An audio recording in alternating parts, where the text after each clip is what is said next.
Зоя Николаевна, я должен сказать, что очень рад, что вы наконец-то нашли время и заглянули к нам в студию. Вопрос, который меня интересует все время нашего знакомства с вами. Как давно вы занимаетесь звукорежиссурой? Ой, это мне страшно говорить сколько. Много, очень много. Столько не живут. Приблизительно давно. Хотя бы. И как вы попали в эту профессию? Во-первых, у меня музыкальное образование. Я закончила музыкальное училище. И после этого пришла я на радио. Скорее всего, не только на радио. Я пришла на телевидение. Работать пришла на телевидение звукооператором. Какой год? Это был 1966 год. Вот так давно. Вот. Потом, значит, потому как у меня было музыкальное образование, вот, тогда на радио работала звукорежиссером Фируза Макеева. И ей вздумалось идти на работу в музыкальную редакцию телевидения. Ну, а поскольку она перешла туда, то руководство нашло нужным меня отправить на ее место. Из телевидения я перешла на радио. А вы попали по рекомендации или сами постучались? Нет, я даже не знала об этом. Но зная, что у меня музыкальное образование, видно, нашли нужным вот меня обязать, что называется. Ну, я вначале работала долгое время звукооператором, не звукорежиссером. Звукооператором это не менее интересная работа. То есть это работа с редакторами, которые пишут, которые ездят по республике, записывают спикеров, потом из этого делают передачи и монтируют. Вот. И всем этим занималась я. То есть не только я, звукооператоры. Монтажом передач к эфиру. Вот. И я всегда говорила так. Я в этой республике во многих местах побывала. И не только в этой республике. Бывало, что по всей России я ездила, так сказать. То есть присылали нам. Тогда у нас была редакция обменных передач. И к нам из Урала, из Хабаровска присылали свои сюжеты, чтобы они прозвучали на Кавказе, в данном случае в Осетии. То есть вот микрофон, он объездил всю Россию. И все то, что записывал микрофон, оно попадало ко мне. И не только ко мне, к другим звукооператорам тоже. И почему так говорю? То есть я вот, не имея ни транспорта, не ездила в поезде, в самолете, но побывала почти во всех уголках Советского на то время Союза. Да. Вот. И интересная была работа с редакторами. Тогда на радио именитые редактора, журналисты работали. Тогда в мое время, вот когда я только начала там работать, там Ахшар Кодзаев, известный поэт, писатель, Шамиль Джекаев, Борис Габаевич Цугаев, Замбулат Бекузаров, Мария Кургосова, Гиго Цагараев, Ахшар Чеджемов. То есть вот я могу перечислять, вот Ахурбек Магометов. Вот они работали журналистами на радио. Вот. Были тогда редакции сельскохозяйственных программ, музыкальных программ, общественно-политических программ. То есть редакции отвечали только за определенную тему, политику. Все было очень строго, по напечатанному тексту. Да, абсолютно. Тогда было лито. Попробуйте незалитованную программу, передачу в тексте выдать в эфир. Это строго наказывается. Зоя Николаевна, скажите, пожалуйста, вот у вас музыкальное образование, вы о чем-то мечтали, и вот то, по какой жизненной дороге вы пошли, это как-то совпало или пересеклось с вашими планами? Вы знаете, я могу вот что сказать. Я и не думала, что я после окончания музыкального училища попаду именно... Это был случай просто. был случай, воля случая. Я попала на телевидение. Вот. И вот сегодня уже прошло столько лет. Я ни одного дня никогда не пожалела об этом. Я не знаю, куда бы я дальше пошла после училища. Я не знаю. У меня не было никаких планов. Но то, как сложилась моя жизнь, я довольна. Я и всегда говорю так, что я счастливый человек в своей профессии. 57 лет. Я же говорю, столько не живут многие. И просто было время, и то, как я состоялась в профессии, насколько, это зависело, впрямую зависело от того, с кем я работала. Вот благодаря им, я считаю так, я для себя считаю так, что я состоялась только благодаря тем, с кем я работала, кто мне помогал. А их было немало, кто мне помогал в моей работе. Прежде всего был такой инженер на радио Владимир Токаев. Он, высочайшей культуры человек был и грамотный в технике. Азы он мне преподал моей профессии. Потом дальше, когда я уже стала работать и в кино, потому что когда я стала писать музыку, когда я стала писать актеров, то немало работы у меня и в кино в нашем. Какие именно фильмы вы помогали озвучивать? Во-первых, документальные фильмы, но я не могу сейчас назвать их, потому что просто я не помню, их было столько. Тогда, в то время, Северо-Остинская студия телевизионных фильмов. И она снимала очень много фильмов, художественных, документальных. И почти в каждом фильме присутствует моя работа. То есть если это художественный фильм, то обязательно там какие-нибудь музыкальные номера.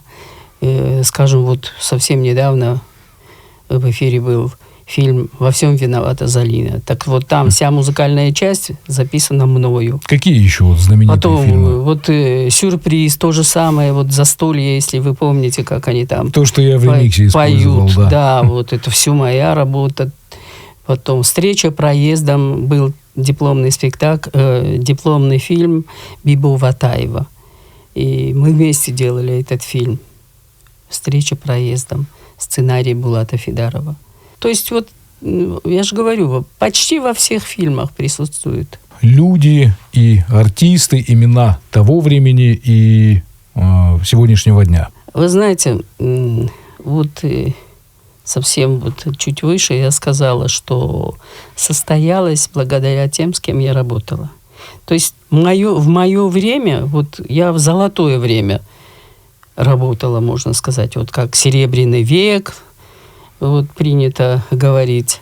У нас то же самое было. И именно творчество было на высоте. Творчество, что в музыке, что в театральном искусстве, были мастера работали.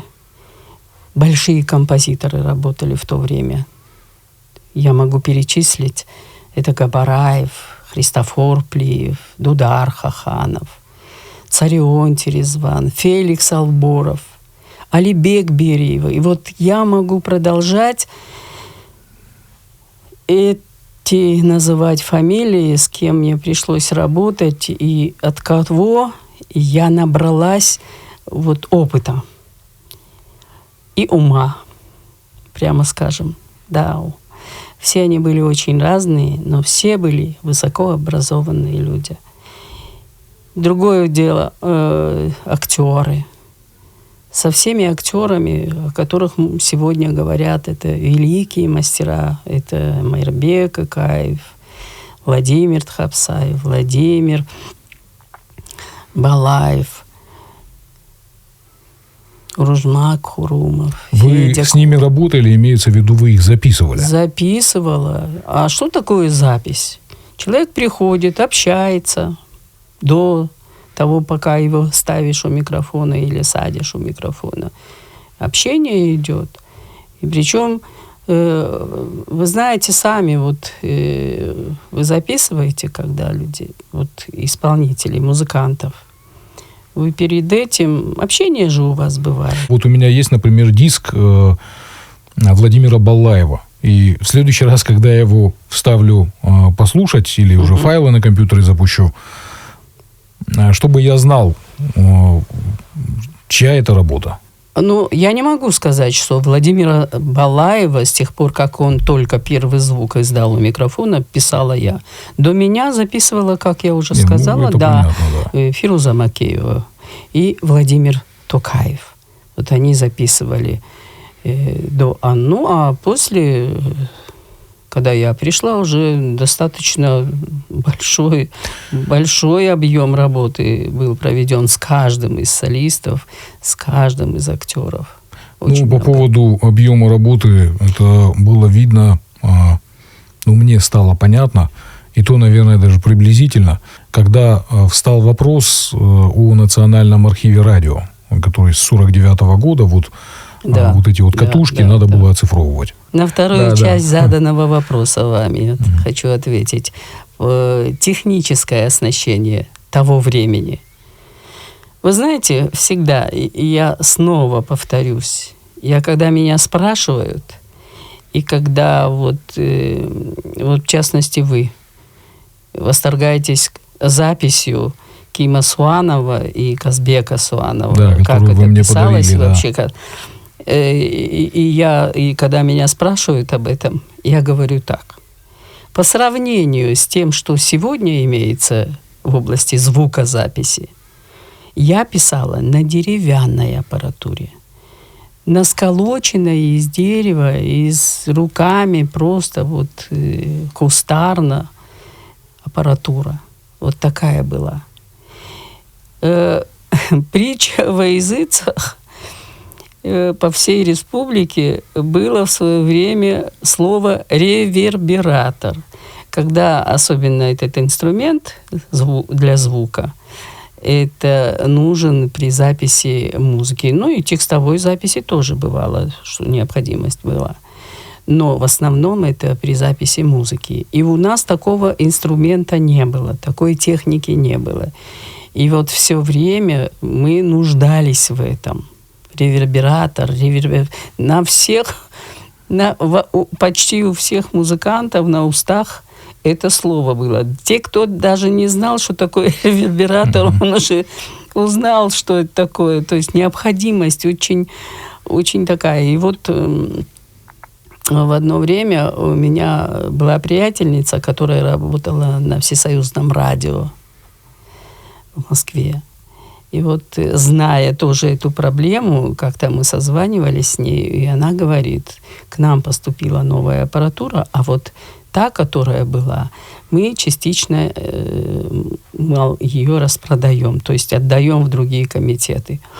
Ой, я когда услышала, что у них вот есть такая возможность нам выделить бывший в употреблении инструмент, это ревербератор, причем очень хороший ревербератор. Это австрийский VX-20. Это был еще ленточный, пленочный? Нет, пружинный.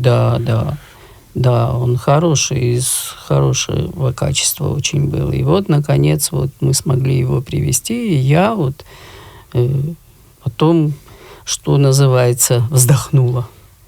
Вот. Аппаратура наша, на которой я работала, она была собрана частично, венгерская, немецкая, в сборе была она такая вот. И она пошла уже чуть ли не по 3-му кругу своего срока пользования. Вот. И вот все то, что сделано именно на этой аппаратуре. Очень мы нуждались. Причем не стереофоническая запись была, а монофоническая. Я правильно понимаю, что на этом оборудовании вы работали примерно до 2005-2006 года? Да, дальше, больше. И потом уже перешли в цифровой формат? Да, а потом уже другой аппаратуры, уже мы, когда нас переселили из дома радио и вселили в дом телевизионные, в помещениях, где телевидение находится, тогда уже никакой аппаратуры, никакой студии, вообще ничего ничего не было. И фактически это с 2011 года записей никаких никто не вел, потому что студии нет, негде записывать большие формы, да даже малые формы негде писать. Нету студии, нет в республике концертной студии. А ведь она была. И все то, что сделано, все то, что вы слышите, все то, чем вы восторгаетесь сегодня, все это было сделано именно там, в этой студии. В единственной в республике студии. Должен сказать, наверное, поэтому, что не было студии, вот одна единственная студия, поэтому туда попадали только самые талантливые, те, которые умеют, виртуозы, и мы эти имена знаем. Да. Нет, я не могу сказать, что не было исполнителей с художественной самодеятельности. Очень много было. Одно то, что сколько записано было мною этих героических песен, народных песен в исполнении ансамблей, там, мужских ансамблей. Да и по городу, по республике очень много было создано таких ансамблей. Это и Резван Царионов создавал, Володя Туаев создавал такие коллективы. В аграрном университете Володя Туаев создал из состава преподавателей этого университета. Потом стала ими заниматься Ольга Джанаева. То есть коллективы были грамотные, были хорошие коллективы. Было очень много записано песен именно осетинских, народных и героических песен. Мне было легко работать с людьми, которые отвечали за то, что делали. Были ответственны за это. Вот человек приходил, скажем, певец приходил на запись, он знал ответственность свою перед тем сочинением, которое создал композитор и поэт. Он проникался этим, вот, и был ответственен за выполнение, правильное прочтение вот именно этого. То есть я к чему это клоню? Были мастера. Я могу назвать и называть и продолжать долго. Это и Ким Суанов, и Илкан Кулаев. Это Виктор Дзуцев, бас, единственный на то время. До него был Хаджумар Абаев. Такая величина. Хаджумар Абаев — это такой голос, которым позавидовал бы любой театр. Не только России, не только Советского Союза, а даже мировая сцена. Да, вот такой был бас Хаджумар Абаев. Виктор Дзуцев, Долорес Белоонова. Они все, вот я буду называть, и каждый из вас поймет, насколько они великие были, значимы в музыкальной культуре нашей республики. А сегодня я не могу сказать, что сегодня их нет. Просто они по-другому все это делают, во-первых. По-другому подходят к заданной проблеме, к тому, что нужно сделать.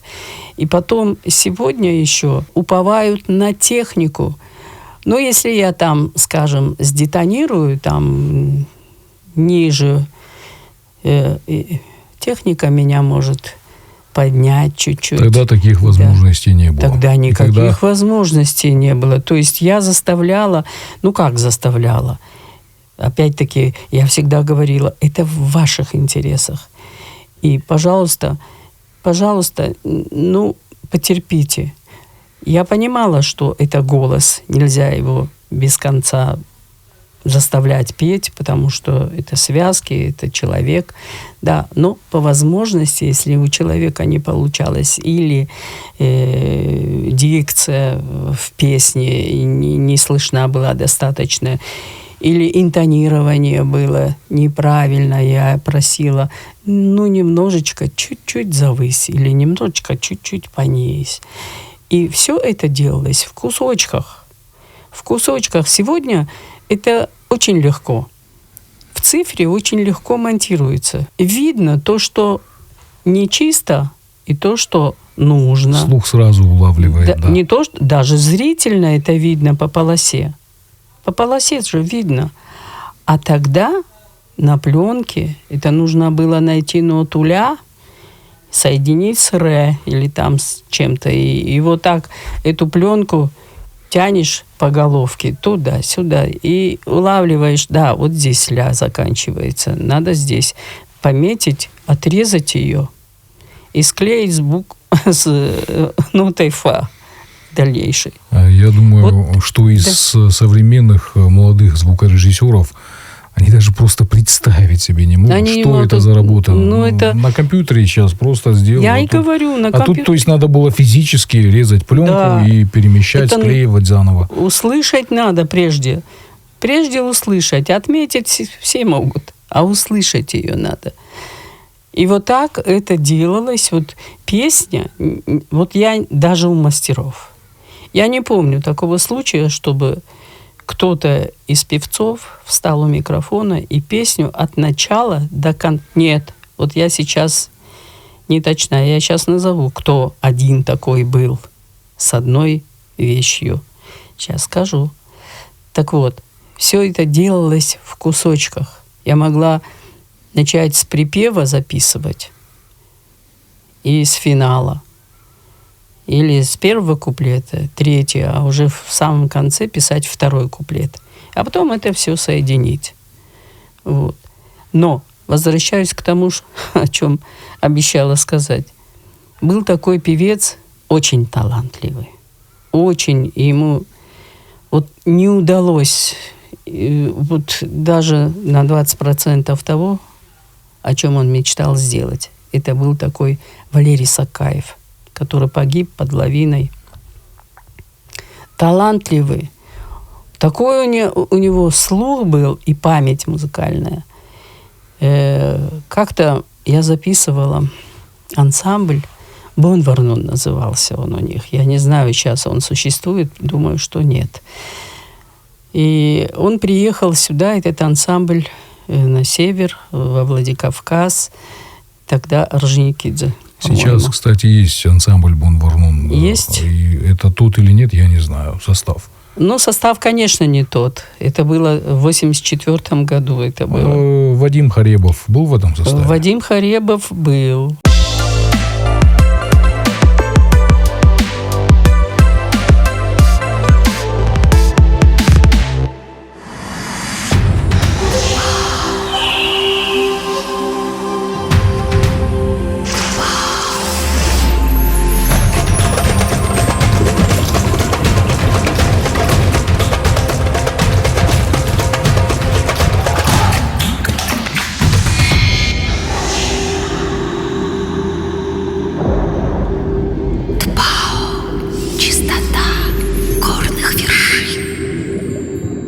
И вот этот ансамбль исполнял одну грузинскую песню на грузинском языке. И пел это Валера Сакаев.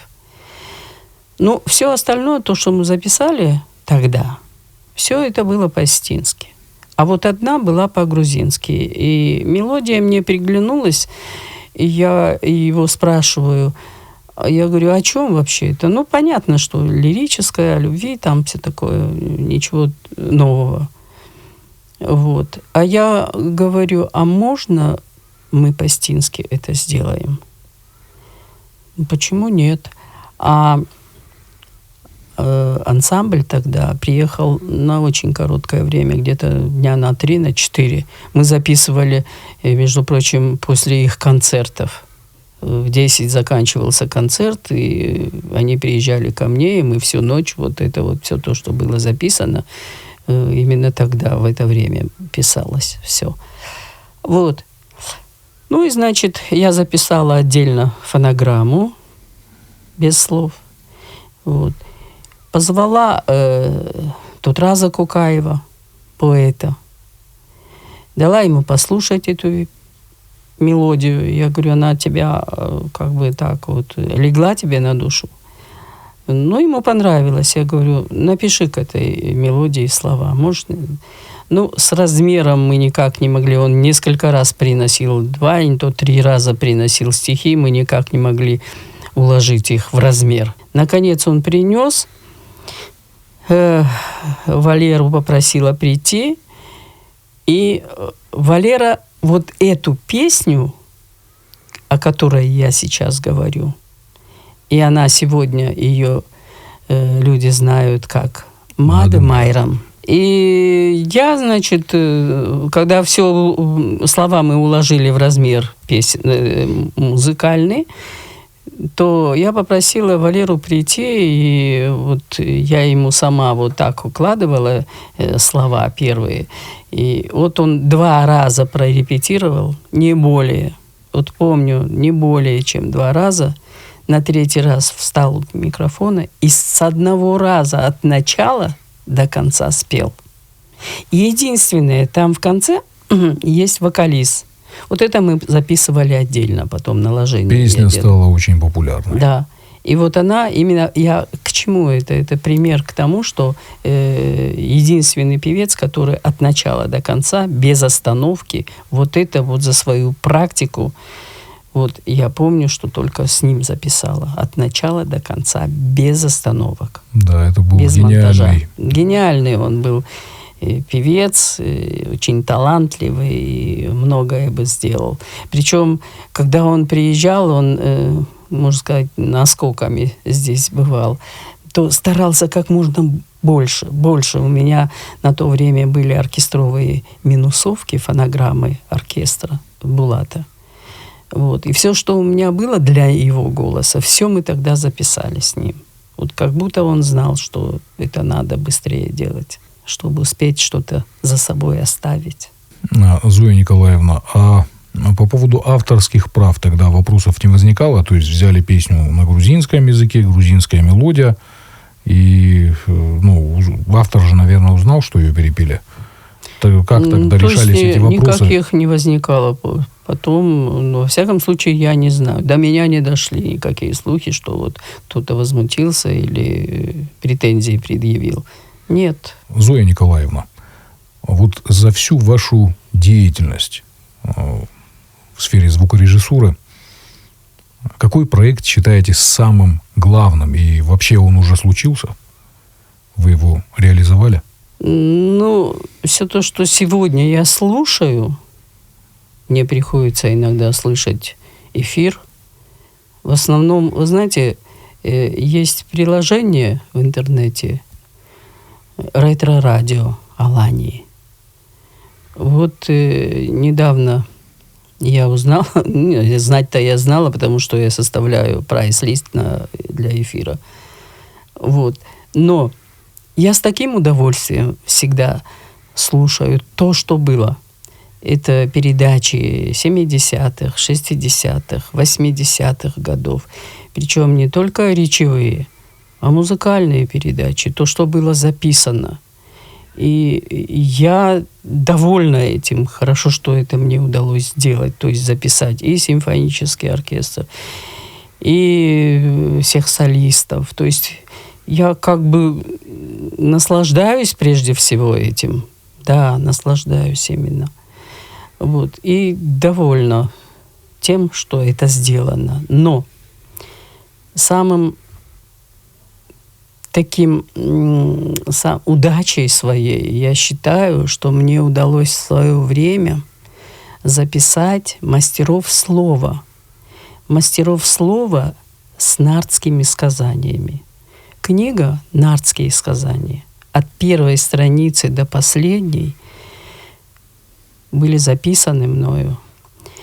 Это Сланов, Коста, актер Остинского театра, Мирденов Юрий, Майрбек Икаев, Давид Тимиряев, Саламов Николай, Бибов Атаев. То есть они все прочитали, вот Мирденов читал главы Урузмага из нардского сказания, персонаж Урузмаг. Это было поручено ему. А как это все началось? Как мне пришла мысль записать вот эту книгу «Нардские сказания». И сегодня кто-то их издал диском, где даже фамилии моей нет, что это записано мною, что звукорежиссер Зоя Газаева Даже фамилии нет. Просто не указали, и все. Конечно, я это не за один день, не за 1 месяц, и не за 2 месяца. Я это писала в свободное время актеров. Они же заняты были в спектаклях, на выездах и прочее. То есть, когда улучшали момент, я записывала. И вот это все осталось. Вся книга, аудио, вариант есть такой. Вот. И вот довольна этим. Вот этот проект, который мне удалось, я считаю, сделать, и я этим горжусь. Пожалуй, только этим. А вот 3 года тому назад я сделала почти то же самое, книгу «Ирон Фандыр». От первой страницы, от первого стиха до последнего я собрала вот в единое. То есть то, что у меня было записано, вот стихи Коста, басни Коста, вот это в архиве то, что было, и то, что не доставало, то, что не было записано, это записалось с сегодняшними актерами. А там и Мирденов Юрий, и Майрбек Икаев, и Петр Цирихов, и Серафима Икаева, и Майрбек Цаликов. Они записывали. Кого из наших современников вы вровень поставили с ними? Ну, то есть пригласили вот дописать? Я Галаува Анатолия записывала, Алана Албегова, Роберта Битаева. Вот. Из женщин Розу Цирихову, потом Черчесову Диану, Тибилову Анжелу. Вот их дописала. Дописала с теми стихами, которые в свое время я не успела записать. И вот это как бы одна единая книга получилась, конечно. И я это сделала, музыкально-шумово оформила. И вышел диск «Ирон Фандыр». Да. Зоя Николаевна, вот за время всей вашей деятельности, за эти годы, ведь, наверное, неоднократно поступали такие предложения встать, может быть, уехать отсюда, ну, куда-нибудь в Москву, в Санкт-Петербург и продолжить деятельность там. Ну, в свое время, когда я еще была помоложе, были предложения были. Например, предлагали с выездом в Цхинвале, там, чтобы студию и там жилье с квартирой предоставлять могли они мне. Вот, и... Ну, а поскольку ко мне приезжали на запись и из Кабарды, из Ингушетии, из Грозного, вот, были предложения выехать, но я такой человек, что не могу я без Осетии, не могу.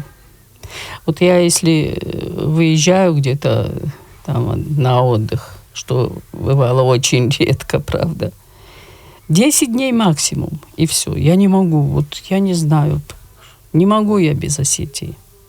Я знаю, что в советские времена реализовывался проект под названием «Зори Кавказа». О. И это был настолько интересный и успешный проект, что, думаю, его уже в новом формате сегодня тоже можно было бы запустить, наверное. Так он и есть, он существует, он до сих пор существует. Вы тогда участвовали? Конечно, я даже диплом имею. Этот проект запустил в свое время, был такой Геннадий Николаевич Булах, главный редактор радио был. И вот он этот проект создал, запустил, и участвовали в этом проекте не только Осетия, а «Зори Кавказа», она уже само за себя говорит. Это наши соседи. Технически сложно же было все это сделать. Ну как? То есть должны были в каждой из республик, которые участвовали, записать свое участие этой программы. Потом, конечно, я знаю, ходили автобусы, встречались с этими пленками, да, и вы уже монтировали эту программу. Да, собирали. То есть непосредственно вы все это делали. Да, и вот когда 10 лет этому журналу исполнилось, всех собрали, всех руководителей этих комитетов телевидения и радио, наших соседей. И здесь, сюда. Вот, праздник это был для нас. И тогда Всесоюзное радио выделило, то есть награды получили, в том числе и я удостоена была дипломом за эту работу. Да, он у меня где-то дома. Медаль во славу Осетии. Это за труд в течение вот этого продолжительного периода времени или за что-то конкретное? Я думаю, за продолжительность. А я лично вам хочу сказать большое спасибо за ту огромную работу, я хочу все-таки это обозначить, чтобы все знали. Вот Национальный архив, начиная с 1949 года, вот эта коллекция радиопрограмм, музыки, вот этих вот стихотворений, тот же Наарский эпос, который вот вы говорите, выпустили на диске. Все это было на пленках в количестве 5, где-то 6 тысяч бобинных вот катушек вот этих. Вы, наверное, я не знаю, сколько лет заняло у вас, чтобы все это оцифровать? То есть вы не отходили 5-8 лет, наверное, прошло, или вы еще до сих пор не переписали его? Конечно. Не оцифровано еще очень много. Сколько процентов оцифровано? Ну, вот если в процентном отношении, сейчас вот оцифровано, может быть, 40% только того, что сделано. Это за 8 лет? Это да, это 8 очень лет прошло мало, с тех пор, очень да. мало. Так вот, я хочу сказать вам большое спасибо вот за эту работу. Ну, это надо. Иначе вот как? Чтобы сохранить для потомков. Конечно, конечно. А вот душа, знаете, еще из-за чего болит? Из-за того, что сегодня ничего не делается такого, что сегодня приходится мне оцифровывать. А я ведь оцифровываю не только передачки, а большие полотна, я имею в виду симфонический оркестр, оперу, опереты. То есть я веду разговор о музыке. Я очень, очень скучаю по этой работе. Очень. То есть я вот по истечении столького времени, когда вот мне удается, иногда перепадает, можно сказать, что-то записать, я прямо с таким рвением, с такой жаждой это делаю, потому что это вот из этого я состою все-таки.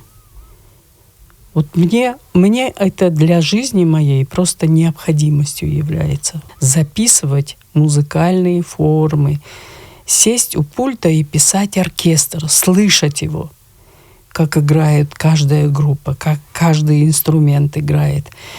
И насколько это слаженно, насколько это грамотно, насколько это радиофонично, насколько это... Понимаете, вы вот знаете, что такое звук, вы записываете это. И насколько это интересно, не мне вам говорить. Так вот этот интерес, которого я лишена уже сколько лет, и только из-за того, что это негде делать. А музыканты у нас очень хорошие. А вы думаете, у нас композиторы не пишут? Они пишут. Они все пишут в папке свои. Потому что это негде записывать, негде исполнять. Вот эта студия, очень хорошая у вас, студия хорошая. Спасибо, я ее приятно. отмечаю как хорошая профессиональная студия, да. Спасибо. Но здесь очень же приятно. не запишешь даже малой формы оркестр. Не запишешь.